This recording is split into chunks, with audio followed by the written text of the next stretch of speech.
تمام معاملات میں آپ حد درجے امانتدار، سچے اور پرہیزگار مشہور تھے۔ زندگی کے سبھی میدانوں میں آپ کا یہی طریقہ تھا، اسی بنا پر آپ کا لقب ہی امین مشہور ہو گیا تھا۔ ان تمام وجوہات کی بنا پر آپ کی شہرت سن کر سیدہ خدیجہ نے آپ کو تجارت کے لیے اپنے مال کی پیشکش کی۔ وہ عزت اور مال دونوں لحاظ سے قریش کی ایک معزز خاتون تھی، لوگوں کو اجرت دے کر اپنا مال تجارت کے لیے بھیجا کرتی تھی۔ اس پیشکش کے ساتھ انہوں نے یہ بھی کہا کہ وہ آپ کو سب سے اچھی اجرت دیں گی۔ چنانچہ آپ نے ان کے غلام میسرہ کے ساتھ شام کا سفر کیا، وہاں خرید و فروخت کی۔ اس خرید و فروخت میں بہت زیادہ نفع ہوا، اس قدر برکت ہوئی کہ پہلے کبھی اتنا منافع نہیں ہوا تھا۔ شام سے آپ مکہ واپس آئے اور سیدہ کی امانت انہیں سونپی۔ سیدہ خدیجہ نے امانت اور برکت کا یہ حال دیکھا تو حیرت زدہ رہ گئیں۔ ادھر میسرہ نے بھی آپ کی باتیں انہیں بتائیں۔ تب سیدہ نے محسوس کر لیا کہ انہیں ان کی مراد مل گئی ہے، چنانچہ انہوں نے آپ سے اپنی سہیلی کے ذریعے سے شادی کی خواہش ظاہر کی۔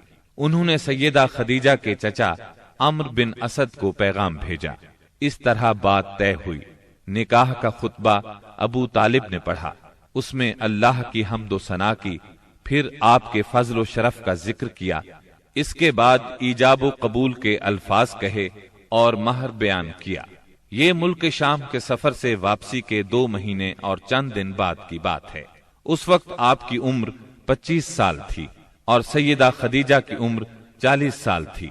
سیدہ خدیجہ کی شادی پہلے عتیق بن عائز مخزومی سے ہوئی تھی، وہ انتقال کر گیا تو ابو حالہ تیمی سے ہوئی، اس سے ایک بچہ بھی ہوا، مگر پھر ابو حالہ بھی فوت ہو گیا۔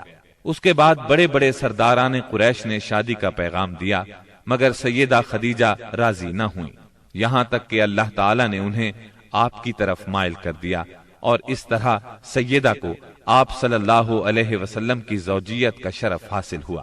سیدہ خدیجہ نبی صلی اللہ علیہ وسلم کی پہلی بیوی تھی۔ ان کے جیتے جی آپ نے کسی اور سے شادی نہ کی۔ آپ کی تمام اولاد بھی انہی سے ہوئی، صرف ابراہیم ماریا قبطیہ سے ہوئے۔